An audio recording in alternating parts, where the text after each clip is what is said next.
جب رزق سارا اللہ کے ہاتھ میں، جب زندگی اور موت اللہ کے ہاتھ میں، جب ہماری ساری خیر جو ہے وہ اللہ کے ہاتھ میں، جب عزت اور ذلت اللہ کے ہاتھ میں، تو آپ صرف یہ فکر کریں کہ میں نے اللہ کو راضی کرنا ہے۔ حالات اوپر نیچے ہوں گے، یہ تو اللہ تعالیٰ نے وعدہ کیا ہے قرآن مجید میں۔ یہ کہاں کہا قرآن میں یا حدیث میں کہ یہ دنیا جنت ہے اور یہاں پہ تمہیں ساری اشیاء ملیں گی اور تم جو ہے نا الفردوس میں ہوگے؟ ایسا تو نہیں ہے۔ دنیا میں تمہیں آزمایا جائے گا۔ سیلاب آیا، یہ نہیں کہ قیامت تک یہ سیلاب رہے گا، انشاءاللہ یہ بہت جلد ختم ہو جائے گا۔ دوسری بات، یہ مہنگائی اوپر نیچے ہوتی ہے، یہ چیزیں ہوں گی بٹ یہ ختم ہو جائیں گی۔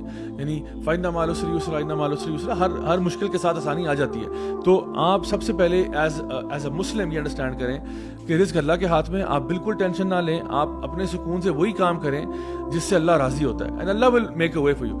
رزق میری جاب میں نہیں ہے، رزق میری فیکٹری میں نہیں ہے، رزق میرے بزنس میں نہیں ہے، رزق میرے کھیتوں میں نہیں ہے، رزق اللہ کے ہاتھ میں۔ تو توکل اللہ پہ ہونا چاہیے کہ میں کچھ نہیں ہوں بھائی، میں کچھ بھی نہیں ہوں، سب اللہ کو، سب کچھ اللہ تعالیٰ ہے۔